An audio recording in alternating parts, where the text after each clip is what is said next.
From the nation's capital, the American Enterprise Institute for Public Policy Research presents Public Policy Forums, a series of programs featuring the nation's top authorities presenting their differing views on the vital issues which confront us. Today's topic, the US Postal System. Can it deliver? I'm Peter Hackus in Washington.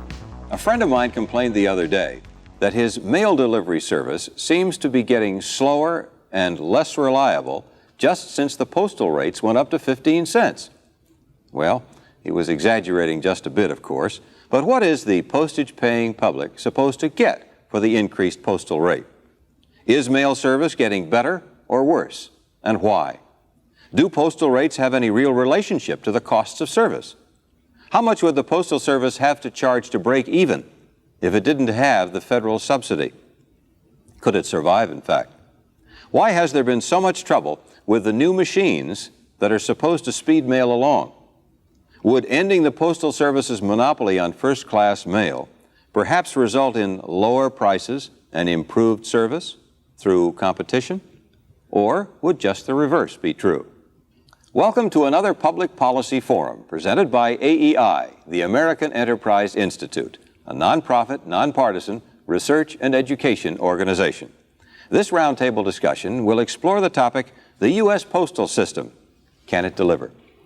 Appearing on the panel are William Bolger, Postmaster General of the United States. Mr. Bolger, who went to work for the Post Office in 1941, is only the second career postal employee in history to become Postmaster General. Mr. Bolger has held important postal positions in Philadelphia and in Boston. He serves as a member of the Postal Service Board of Governors. Trent Lott, Republican representative from Mississippi. Congressman Lott is the senior minority member of the Civil Service Subcommittee of the House Post Office and Civil Service Committee. Mr. Lott, a lawyer, is also a member of the House Rules Committee. James LaPenta, Jr., served as chief labor negotiator for the three major postal unions during the recent rounds of wage negotiations. Mr. LaPenta is director of the Federal Public Service Division of the Laborers International Union. He once served as Deputy Assistant Postmaster General in the old Post Office Department. Henry Geller, Assistant Secretary of Commerce for Communications and Information. Mr. Geller, a lawyer, began his government career in 1949. He served with the Federal Communications Commission, the National Labor Relations Board, and the Justice Department. Mr. Geller heads the Commerce Department's National Telecommunications and Information Administration. John Charles Daly is the moderator for today's roundtable discussion. Mr. Daly is a former news correspondent and commentator for CBS News and ABC News. He is a former ABC Network Vice President and once headed the Voice of America. Now, here is Mr. Daly. This Public Policy Forum, part of a series presented by the American Enterprise Institute, is concerned with what must be one of the two most talked about subjects in the country, the weather and the Postal Service. Helpless where the weather is concerned, our subject is Postal Service issues. If we are to come in out of the snow, rain, heat, and gloom of night on this thorny issue, it's best to consider the past prologue and look at the issues in contemporary terms, beginning with the Postal Reorganization Act of 1970. We must also accept a fact too little understood. Since the birth of the Republic, the Congress has given the United States Post Office Department and its successor, the U.S. Postal Service, an almost complete monopoly over all letter mail on postal routes. Letter has been interpreted very broadly, and postal routes interpreted as virtually any conceivable route over which mail might be physically carried on land, sea, and in the air.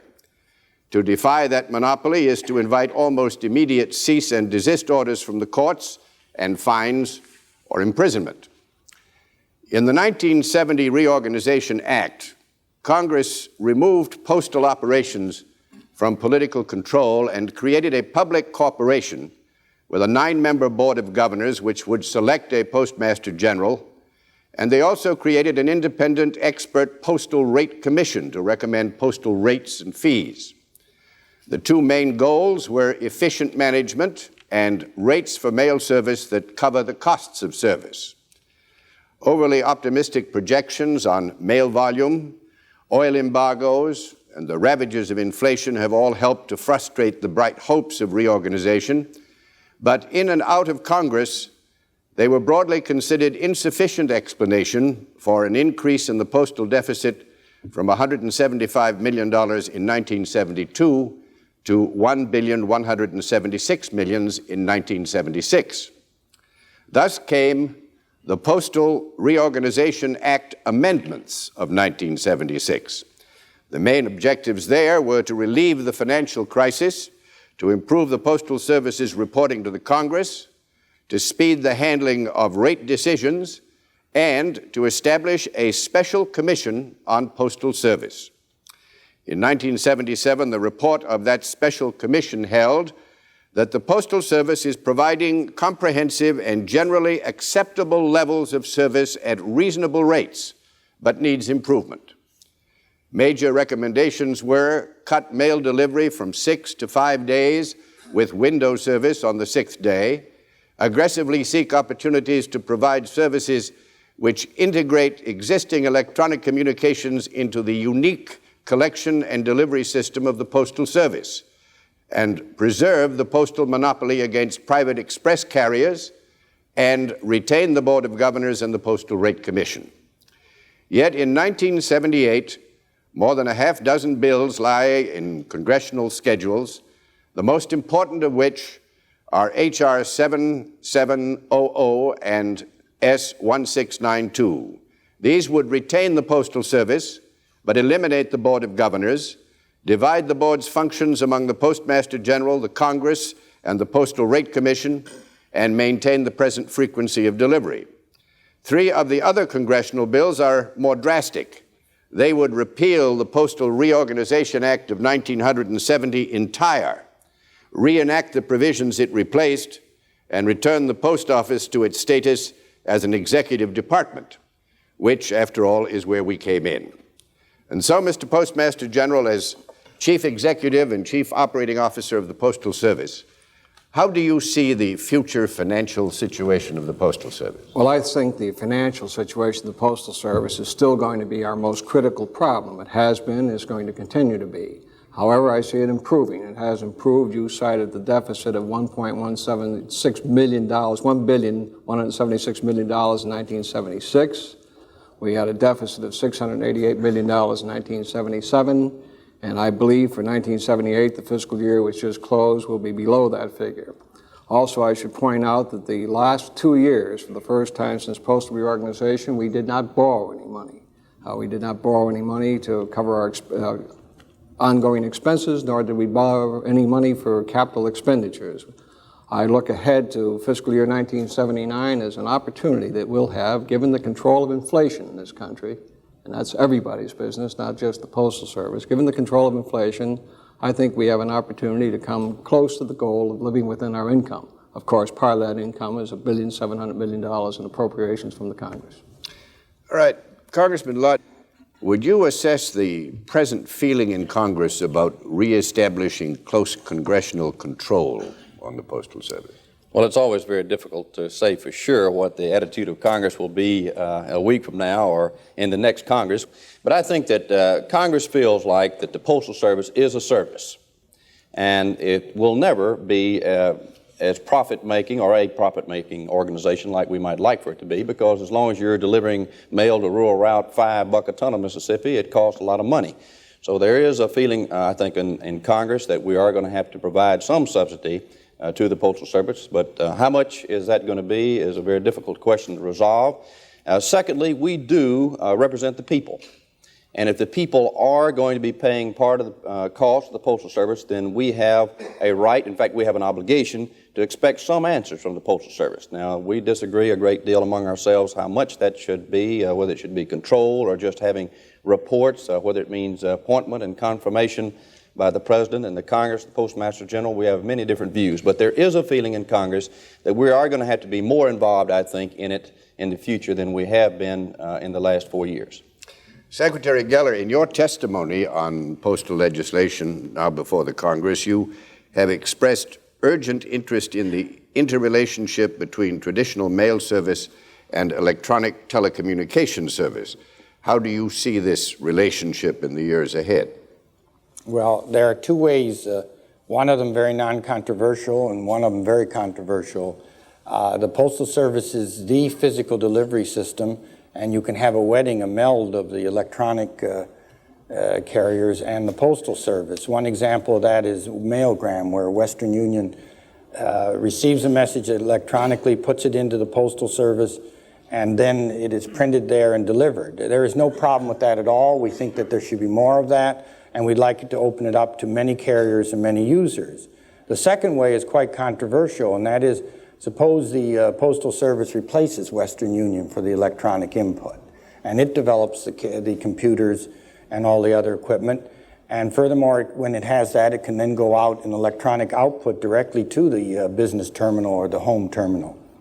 Now the Postal Service looks exactly like many carriers, AT&T, Telenet, Timeshare, ITT, and we have in this country committed that type of enterprise to the private sector. They have done a very good job, we believe. There's great competition here, and we think it has served the nation well. And that raises a very basic policy issue. What is gained by putting the government, the Postal Service, in that area? What are the benefits? What are the detriments? And we did say it is urgent because the Postal Service is proceeding along these lines.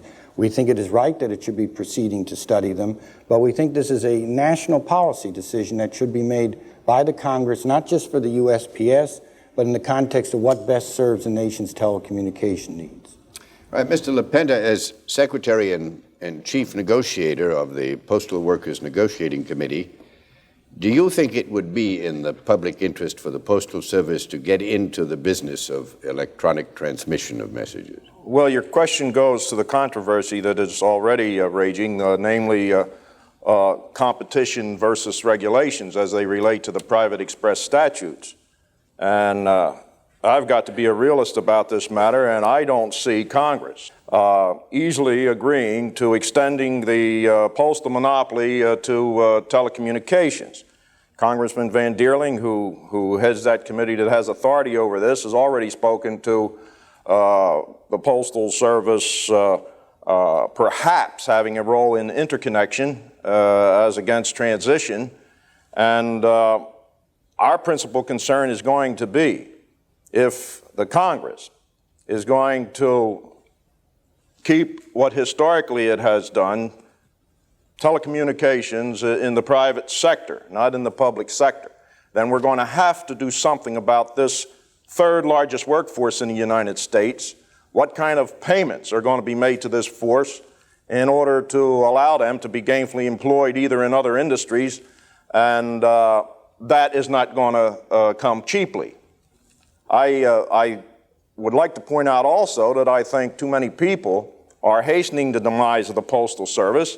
That's why I think we're fortunate in having two career people in the Postal Service, Postmaster General Bolger, Deputy Postmaster General Conway. They have departed from the policies of the radical postal reformers. Those radical postal reformers were three former Postmaster Generals who came from private industry, Postmaster Generals Blunt, Klassen, and Baylor, who made radical changes to the policies and the structures of the Postal Service and gave us less postal service at more cost. These policies do not seem to be followed by Postmaster General Bolger, and I think the Postal Service will be in the hard copy business for some time to come. All right. As I noted previously, the National Commission on Postal Service was created in 1976 in the consideration of amending acts to the 70 Act. And to flesh out the brief note on its conclusion, I would like to raise some of the points that it made and get the reaction from the panel. Post offices, it said, among other things, should not be closed because of insufficient business. How say you to that, Jim? Well, basically, we have to look to see what we can provide in the way of service to all segments of this country, whether it's in Manhattan, Washington, D.C., or the smallest post office, the smallest area of our country. We have to provide the service, and if keeping a post office open is the way to provide it, we should. We also we have a public responsibility to do the job as cheaply as we can, and we have to look at that. And if closing the post office and giving substitute service is the answer, that's how it should be done. We're not out and having any programs, nor will we have any programs for wholesale discontinuance of small post offices. I just don't believe in it. I don't think it's the right way to go, and we won't be going that way. All right, another recommendation was that mail delivery should be reduced from 6 to 5 days a week.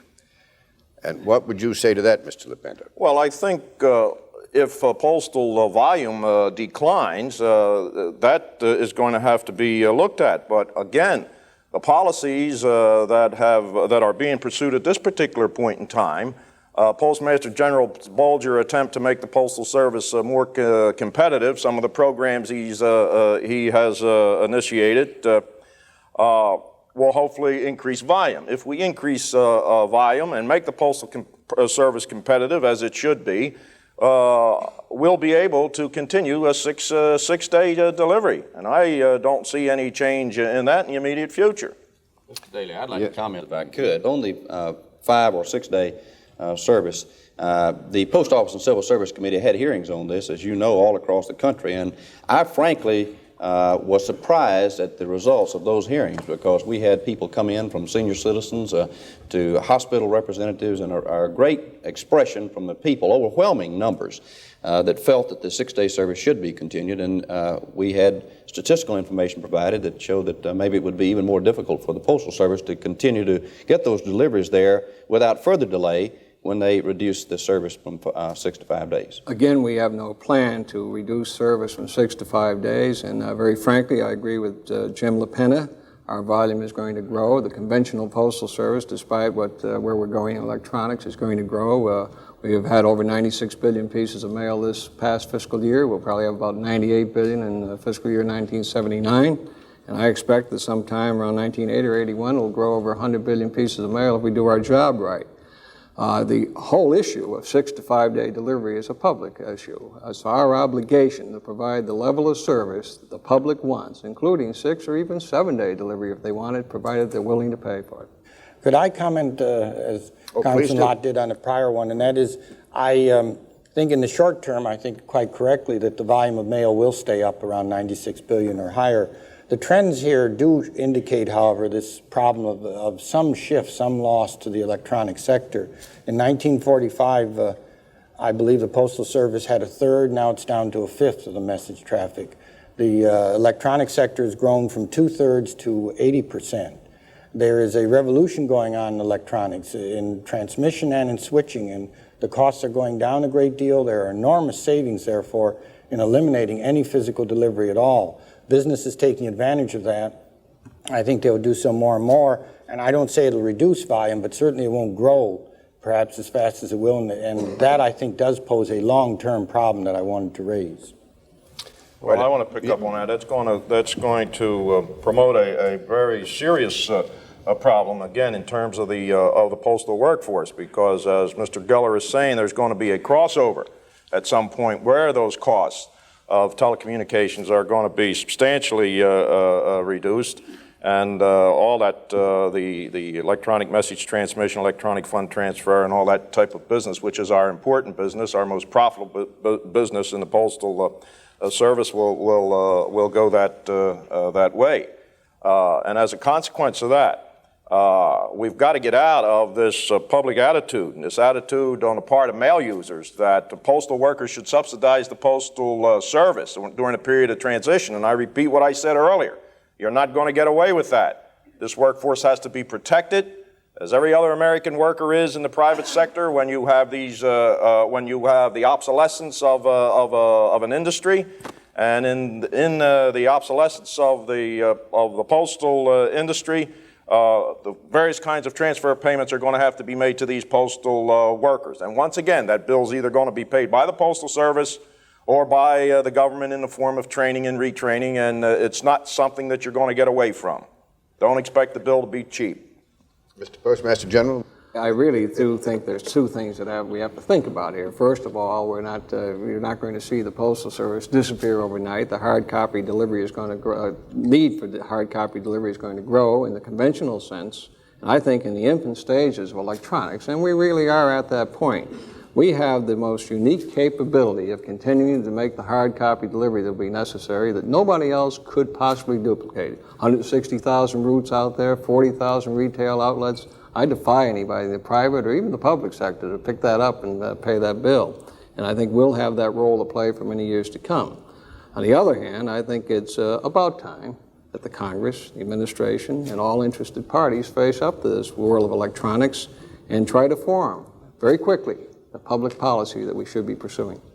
The National Commission on Postal Service, it suggested, I'm assuming from the language used, deficits or no, that the Postal Service should make dependability of delivery the prime objective. Do you agree with that, Mr. Congressman? Very strongly. You know, the mail service does mean a great deal to the American people. It's something we've had almost from the beginning of this country, and we recognize that there are going to be costs that go along with it, and I think Congress is willing to pay those costs. Now, I don't want to say, leave the impression that people are not unhappy about the rising costs and postage rates.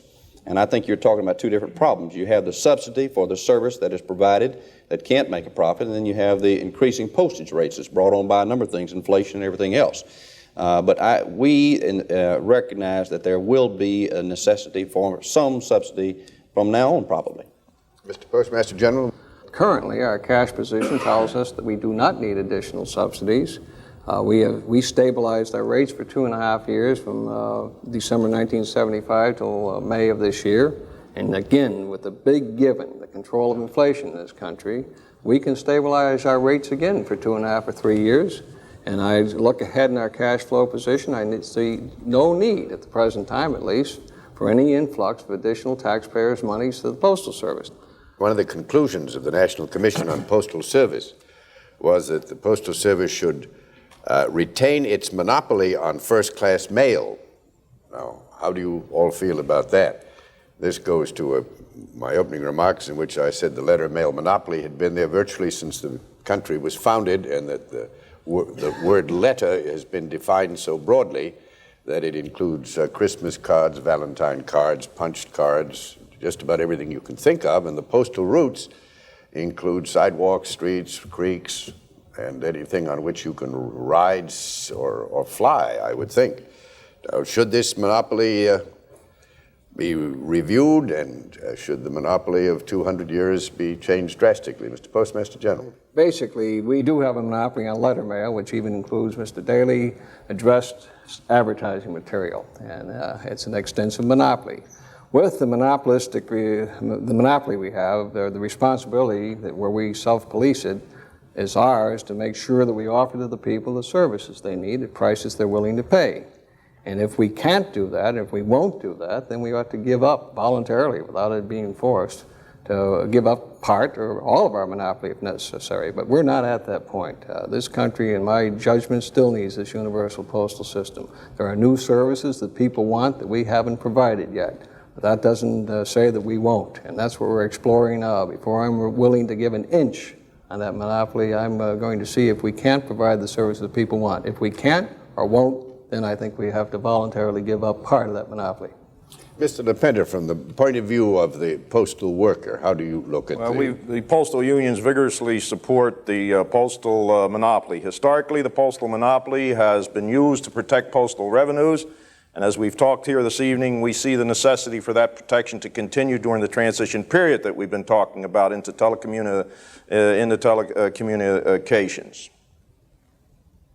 Could I? Yes, please do, Mr. Geller. Well, first, we think as long as there is this physical delivery monopoly, that they ought to interconnect with everybody, all electronic carriers. We think that's very important since they have a monopoly on it.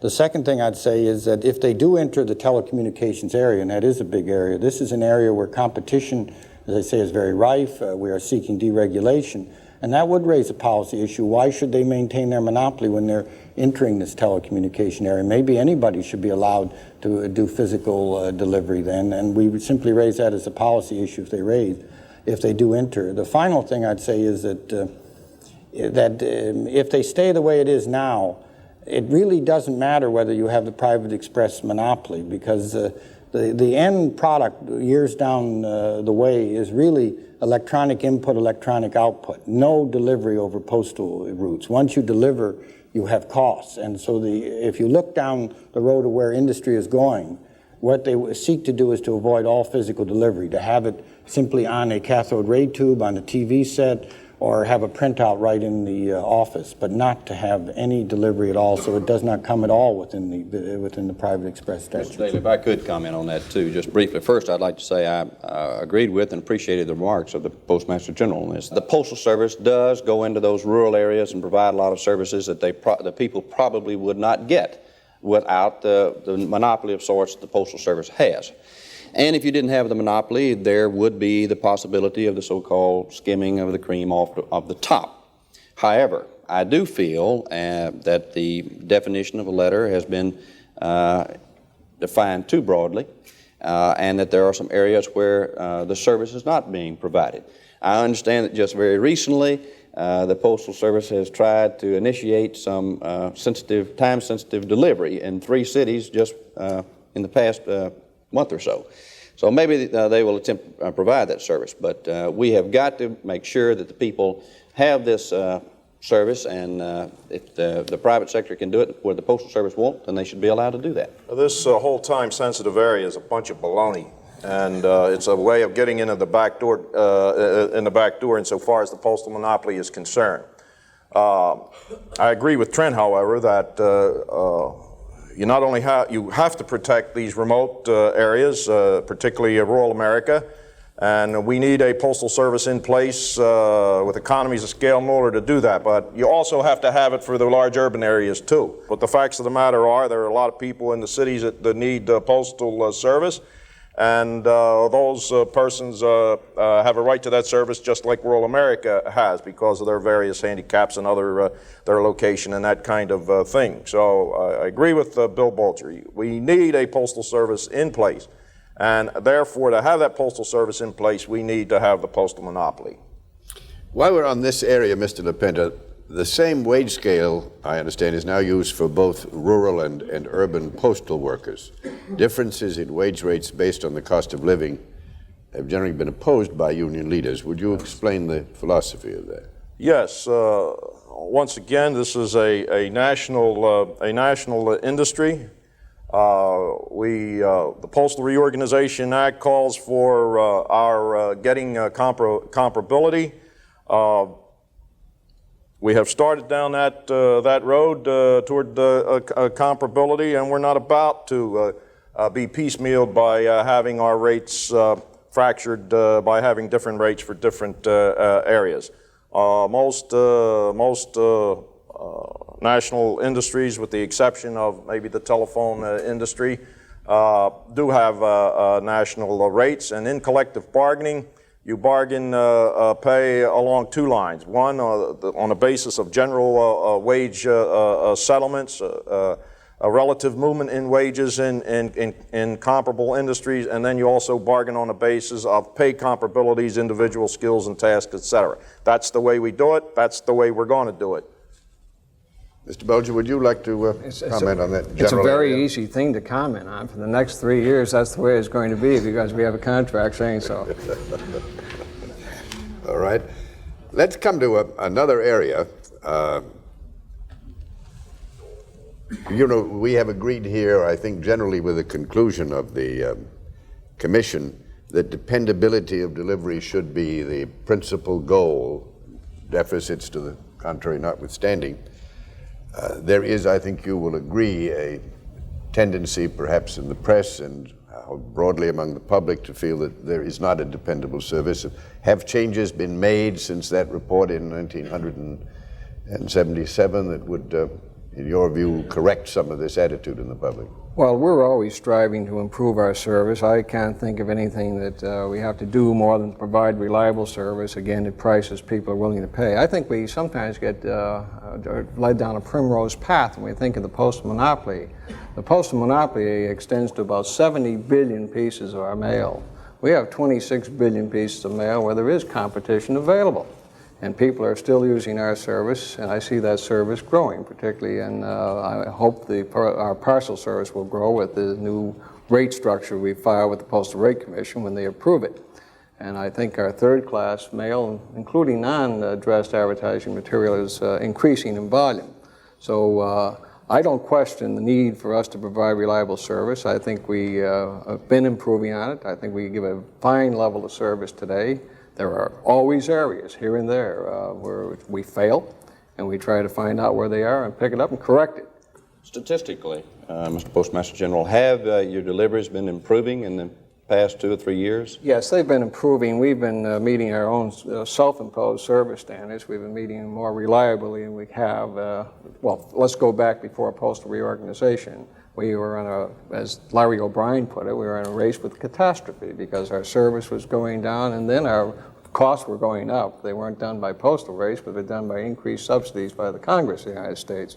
But the point is that since that time, service has gone up. Sure, we're not as good probably in the reliability as we were back in the 1920s or 1930s, but nobody really is in the service industry. I don't accept that. We can get better, and we will get better, and I think we have been proving all along. So you're saying, though, that probably if we had not had the reorganization, the situation would be much worse, perhaps a disaster, and financial demands made on Congress for the Post Office Department that Congress would not have met, perhaps. There's no doubt in my mind. When I think back at congressional appropriations, when we were looking for capital improvements, new buildings, mechanization that we badly needed, we couldn't get the appropriations. We enjoyed about that much in the scheme of things and the priorities of this nation, and probably that's where we belong when you look at all the other things that have to be faced. But by the same token, we have that independence to operate now, and I think we're using that independence wisely, making the proper investments, for instance, on mechanization.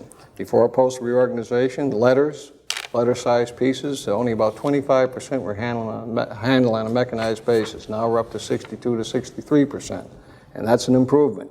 How else would we have been able to take about 85,000 people off our payroll if we didn't have these improvements in how we operate? I think of one set of statistics. We are delivering over the last 8 years about 9 billion more pieces of mail to about 12 million new addresses with 14,500 less carriers. Now that's progress.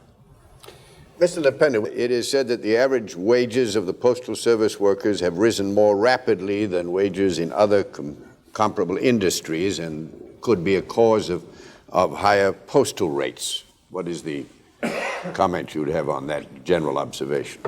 Well, it's a labor-intensive industry.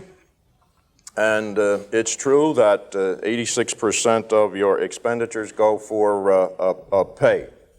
However, when you look at postal pay compared to other major industries, the trucking industry and regulated public utilities like the trucking industry and railroads and AT&T, and also the basic industries like steel and auto, and certainly the postal is a basic industry, the facts are that as of right now, even with this contract that we've just negotiated, where the average annual wage for postal employees at the end of this contract in 1981 will be approximately $19,900, in the railroad industry by 1980 it'll be $27,000. In the trucking industry it'll be $21,000. In the auto industry it'll be $22,000.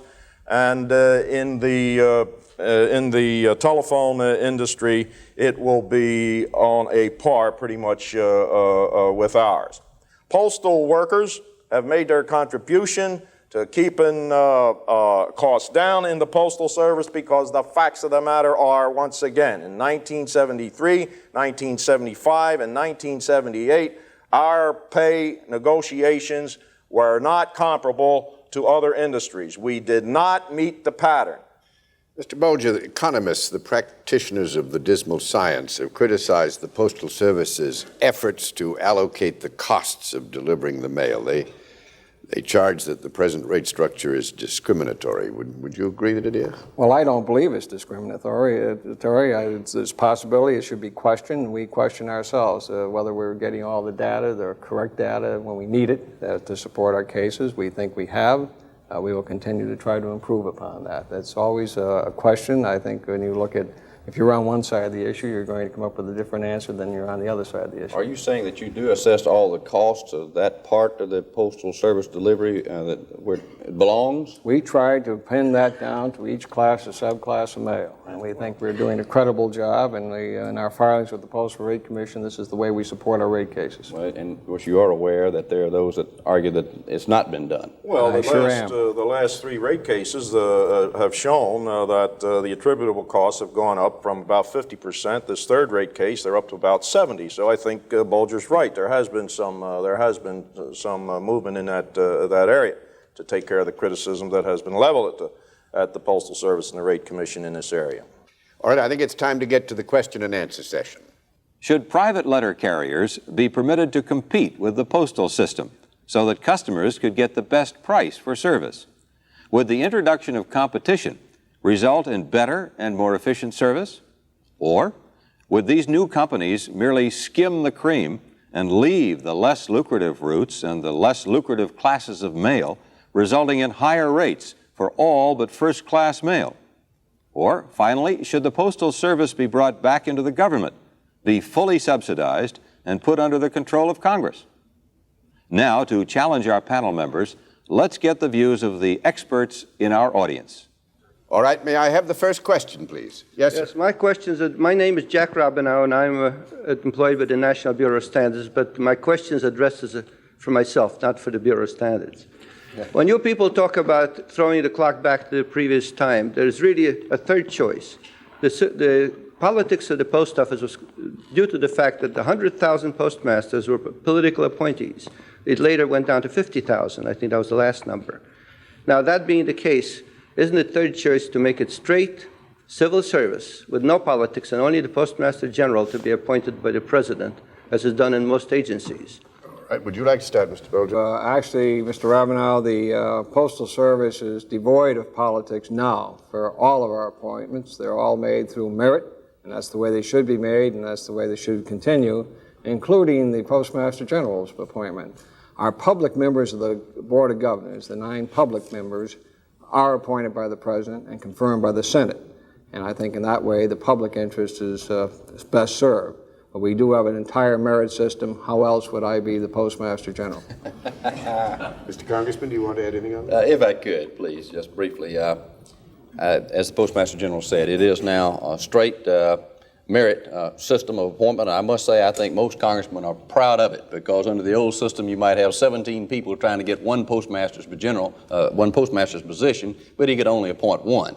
I do want to say in defense of those 100,000 postmasters that were appointed under the old political system, and it dwindled down to 50 and 1,000 and so forth, I think that from the experience I've had both as a staff member and as a member of Congress, there are some of them still around, they have been generally outstanding people and have done a good job. But I do think it's much better to go with the merit system we're in now. I would like to see us have the appointment by the Postmaster General by the President, and I say that as a Republican while we have a Democrat in the White House, so that he would go through confirmation hearings. We do still have to answer to the people, and to have the man at the top appointed by the President and then go through the confirmation hearings, I think would help to set a better framework at the very beginning, where the Postmaster General would know what the representatives of the people expected of him. He wouldn't necessarily have to make any commitments there as to what he would do, but it would give the Congress some opportunity to tell him what they expected and establish a dialogue that could be very helpful, I think, as time went along. Mr. Pender, how would you see that post ideally filled? Well, I don't look at politics as something that's necessarily evil. There's constructive politics, and I think insofar as the Postal Service is concerned, it's a very large institution, one of the largest institutions in America. I think the presidency has the responsibility to be involved in postal affairs, and one of the ways in which he can do that is by exercising his appointive powers. As long as we're not in the business of appointing postmasters and rural letter carriers, I think we can keep politics out of the Postal Service. Mr. Geller? I think there is one advantage, and it ties in with what Mr. LaPena said, and that is if the president does appoint him, there is accountability. The president is then responsible, and therefore he does take a greater interest in the workings, and that is advantageous. We would agree beyond that it ought to be run on a merit basis. All right, may I have the next question, please? Yes, sir? I'm Barry Zorthian. I represent Time Inc. in Washington, but I address this question to whoever on the panel would like to answer it. I think essentially Henry Geller, who made this statement I would challenge, and that is that the Postal Service is a business and should be run as a business. I think it's a strange business that violates all rules of business. It delivers letters across country regardless of decision distance at the same price. If I go down to the post office to break up my mail, I have to pay for a mailbox down there. If I have it delivered at home with the cost of labor, I get it free. There are dozens of anomalies on there. It has 30,000 outlets, which are hardly justified on the basis of business principles. I think this syndrome that the Postal Service is a business is at the core of many of the problems the Postal Service faces today. I'd suggest that we should recognize this as a national service, a public service to be provided by the federal government. Same sense that it provides a highway system or subsidizes railroads or provides a canal system, many other services provided by the federal government. And in that context, I would point out that the Reorganization Act of 1970 provides a federal underwriting of part of the Postal Service's costs, fixed at that time at $920 million, 10% of the 1970 postal budget. The trouble with our situation today, in part, is that 10% figure has been overtaken by inflation. The total has been fixed, but the government's contribution to the provision of this national service has not kept up. Uncle Sam is not paying its share of inflation, which runs, 60% over that. Instead, postal users are paying rates up to 400% over 1970 rates, 150%, 180%, depending on the service. Mr. Zorthian, will you come to... All right. I would like to have this panel comment on this aspect of national service and the responsibility of the federal government in providing a wherewithal to maintain that service without excess cost to the mail users. Since your name was mentioned, Mr. Geller, will you start off? The 1970 Act is schizophrenic. It does call for a business-like approach. At the same time, it says that there are certain social policies that the Congress wishes to have carried out, and there would be subsidies for it. It's a matter of striking a balance, and that's clearly there. That's involved in the 35,000 postal installations, whether you want to keep them open, that Congressman mentioned. It's involved in a number of decisions that have to be made, and I hear you in what you're saying, that from the point of view of the magazine industry and others, they believe that the wrong balance has been struck. It is a matter for Congress to focus on, decide how much they want to pay in the way of subsidies. It's out in the open. We subsidize a lot of things.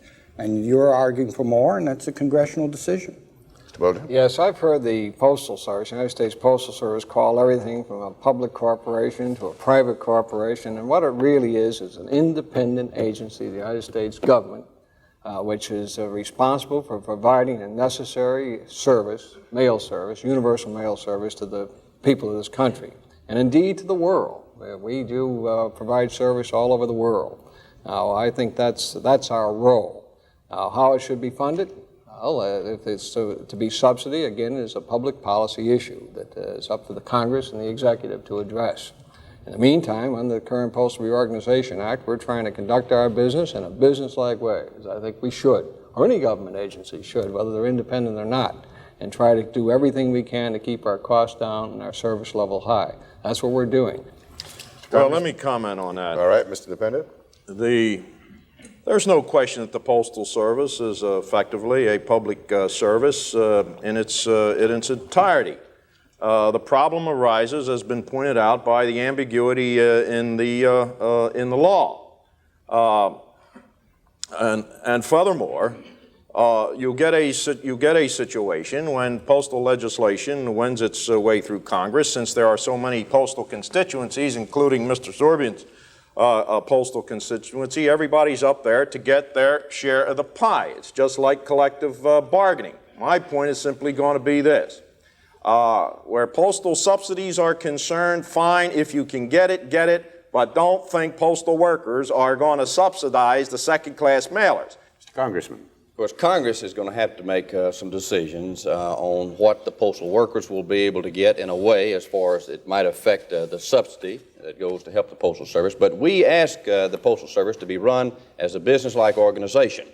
And I have a lot of questions about it, too, and certainly my constituents do. I'd like to know the answer to some of the questions, why you have to pay for the boxes and yet you get free delivery at your home, and a long list of others. But we asked the Postal Service and the Postmaster General to run it as a business, and then we immediately tie his hands and say that you've got to comply with these policy decisions by the President and then by the Congress, and we put on the back of the Postal Service obligations to the binding arbitration. You have the no layoff clause, and then so we're asking them to have an effective business-like running organization, and then we start putting these requirements on them. So while I would like certainly to see a lot of improvement in the job the Postal Service is doing, I can sympathize with some of the problems they have. Right. Next question, please.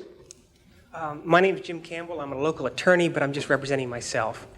I'd like to ask a question to Mr. Bolger about the postal monopoly over letters, and then ask the other members to comment.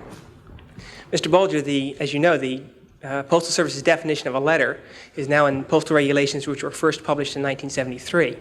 At that time, the Interstate Commerce Commission published a comment on those regulations, saying that, in its opinion, the Postal Service's regulations were arbitrary, capricious, unconstitutional, and an infringement on the ICC's jurisdiction over private carriers, because it interfered with certificates that the ICC had already granted. Now, have the courts resolved this conflict between federal agencies? And if not, how would you advise a businessman today who's trying to figure out what's in and what's out of the monopoly? How would you advise him? Well, they have not completely resolved it, but I think the easiest thing I can tell you to do is to get in touch with our general counsel, our law department, and he'll be very glad to give you a ruling and opinion on any particular item you want to discuss. Any other comment on that particular question from the panel? We have another question on this side, please. My name is Alfred Regnery. I'm on the Senate staff. Let me preface my question by saying I think the service is lousy. It takes 2, sometimes 3 days to get a letter from Capitol Hill to downtown Washington, sometimes as long as a week to get a letter across the country. In my lifetime, the cost of sending a first-class letter has gone from 3 cents to 15 cents. And I'm particularly concerned about the transfer of mail within a city, and I wonder if you could address the question of what would happen if private enterprise were allowed to deliver mail within, say, the city of Washington or the city of New York, as was tried, I think, in Rochester, New York a couple of years ago, and where I believe the people that were doing it were delivering letters within a period of 6 hours or something within the city. What effect would that have on the Postal Service overall? Postmaster. Yes, let me answer the first part of your question, or first part of your statement, I should say. As you know, we do not have control of your mail until it leaves either the Senate or the House Post Office, which are not under our control. Once we have that, then I think you would find that the Washington, D.C. Post Office provides next-day delivery service and all the mail we get by 5 p.m. And that's an issue that has to be understood here in the Washington area. Beyond that, I don't think there's any question that if all we had to do was serve the city of Washington, D.C., and deliver mail that originates here within the confines of the 12 square miles of the District of Columbia, we could do it cheaper and probably better. But we handle mail, 96 billion pieces of it, not only for Washington, D.C., but all over the vastness of this country, up to Prudhoe Bay, Alaska, indeed all the foreign mail for many, many foreign administrations that originates in this country. And I don't think there's anybody that could do that. There's no doubt in my mind that the Brennan case up in Rochester, they did a fine job for the few people that were willing to serve. Of that case for the audience, television, radio. Well, the Brennans started a delivery service, which they, from downtown Rochester, for mail originating in that area, for delivery within that small geographic area, and they did it for 10 cents apiece. I venture to say, with our experience in this business, if that's all we had to do, we could probably do it for 8 cents apiece, or probably less. Anybody else want to talk to this point? But I wanted to comment, if I could, just briefly, as the Postmaster General did. Part of the problem with the local mail, as he said, is that it begins on Capitol Hill. Like everything else that begins on Capitol Hill, it gets a little bogged down. As to what would happen, I guess there are those that argue that that would be a terrible disadvantage for the Postal Service to be competing with this private sector, because you have so much more incentive. I think they would do an excellent job, but it would be a real travesty for the Postal Service. And we have to weigh these things. If we want to continue to have the Postal Service to provide these long-distance routes, then we've got to consider whether or not we want to allow the private sector to get into intra-city delivery. And it creates some real problems. But I do wish that the Postal Service would not, in the example you just mentioned, every time some individual or group of individuals or some private company comes up with an idea of how to provide a service at less cost, I hope the Postal Service will not always move in there and say, that may be a new area, but that's our area and we're getting it back. If you look at where nations put their money, the French, for example, put a great deal of money in their Postal Service, and they get deliveries 3 times a day, and you can mail something in the morning, have it delivered for sure in the afternoon. They have a terrible telephone system. They are now rebuilding it. They did not put a lot of money in it, and it really is deficient. We in this country have invested a great deal in the telephone system. We have a $120 billion plant there. It grows at a rate of 10 to 12% a year. And I am not at all denigrating the Postal Service, but I'm just saying it depends what investment you make in these areas to a large extent. But isn't it true in Great Britain that they have almost a guarantee of next day delivery at less cost? Well, you're talking about an entirely different ball game there. You've got a very small geographic area to serve and very little volume compared to our volume. And there's it isn't fair to compare them. I think you have to compare our record with ourselves. In other words, what did we do in 1970 against what we're doing today? Or what are we going to do next year against what we're doing today? I think that's the fair comparison. Incidentally, just for the record, we have handled 96 billion pieces of mail this year. The next 10 largest industrial nations collectively handle 61 billion pieces of mail. Of course, the question I get back home is people point out that your numbers of employees have gone down, your salaries have gone up, and postage rates have gone up, and yet they still don't see that they're getting that much better service. Well, you can thank the business innovators from the private sector who came in 1970 and did precisely that. What? Postmaster Generals Blunt, Klassen, and Baylor.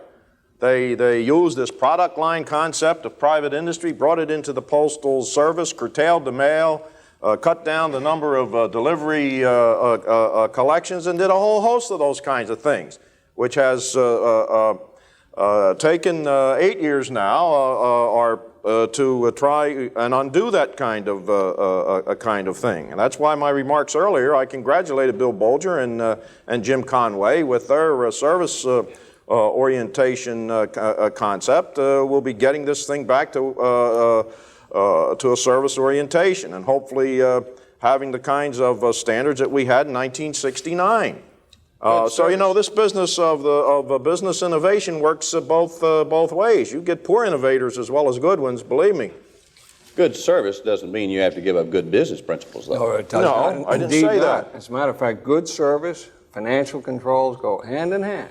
You can be wasteful in your service and wasteful in your economies and get nothing accomplished. I think what we've been doing, and gradually since 1971, and it's just really catching on now. We're getting a good evolutionary process has taken place. We're improving our service. We're keeping our costs down. Yes, our rates have increased, but we have stabilized our rates, as I said before, for 2.5 years. I hope to stabilize them again with the control of inflation in this country for 3 more. And I think when you look at service industries around this country, that's a pretty darn good record. Because it was not raised in the earlier talk among the panel, and I'm sure there's a substantial interest because there's been so much about it in the news media. What about these great central distribution centers which mangle packages, et cetera, et cetera, et cetera? John, that's terrible. No, that's why I thought you'd like to get into the record. I raised it once and was criticized. Basically, we spend about $1 billion in putting up 21 new facilities, highly mechanized facilities to handle bulk mail in this country. Our purpose was to handle the mail to get, frankly, some of our parcel postage business back that we had lost. And in the early days, when these were first opened, we had some problems with it, no question about it. But our damage rate now is less than 0.5% of our total parcels handled, and it's darn good. Our only problem with the bulk mail centers, the bulk mail network, is we do not have enough volume to support them. That's one of the purposes of our recent filing with the Postal Rate Commission on volume parcel post rates, that we can get some of this volume back to support them. When we had the business during the strike of the UPS back a couple of years ago, we had the business for about 15 weeks. And we took and processed that additional mail, and thank God the Postal Service was there to do it. I don't know what this country would have done, but we processed this additional mail, and the bottom line of all of that, the additional volume, when we had it for the 15 weeks, we made $46 million on the operation, which isn't bad. It proves that we're a volume-driven business. If we get that volume, we have the delivery capacity to process it, to deliver it. We have now the mechanization to process it. If we can get the volume, we'll be very productive in the parcel field. John, in this area, we do take issue with the Postmaster General on his centralization business. We realize the operational need of it, but even there, we question the entire operational feasibility. There's no question from an employee relations and a labor relations standpoint that has created tremendous problems. When you centralize and you have a number of people working in a very large facility, it dehumanizes the situation and creates supervisory problems where they're not able to supervise properly the workforce. I think the bulk mail centers are a good example of that, and I hope as a result of our recent negotiations, we addressed ourselves to some of the problems that existed in those centers. Those were the hotbeds of the so-called revolt against the contract. And Postmaster General Bolger, I think, is wise enough to realize that he's got to take a real good look at that situation, the employee relations and labor relations problems in those areas, so that the dehumanization is, the trend toward that is eliminated, and we get back to running those places properly.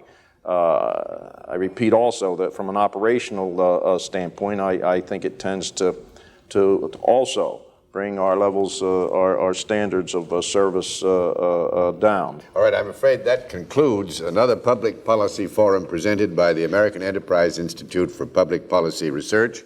On behalf of AEI, our heartfelt thanks to the distinguished and expert panelists, Mr. James LaPenta, Congressman Trent Lott, Postmaster General William Bolger, and Secretary Henry Geller, and our thanks also to our guests and experts in the audience for their participation.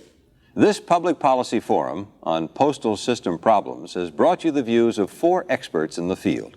It was presented by AEI, the American Enterprise Institute. It is the aim of AEI to clarify issues of the day by presenting many viewpoints, in the hope that by so doing, those who wish to learn about the decision-making process will benefit from such a free exchange of informed and enlightened opinion. I'm Peter Hackis in Washington.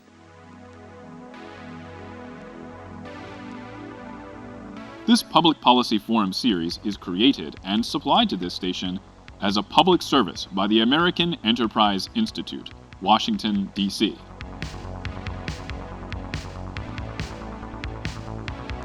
For a transcript of this program, send $3.75 to the American Enterprise Institute, 1150 17th Street Northwest, Washington, D.C. 20036.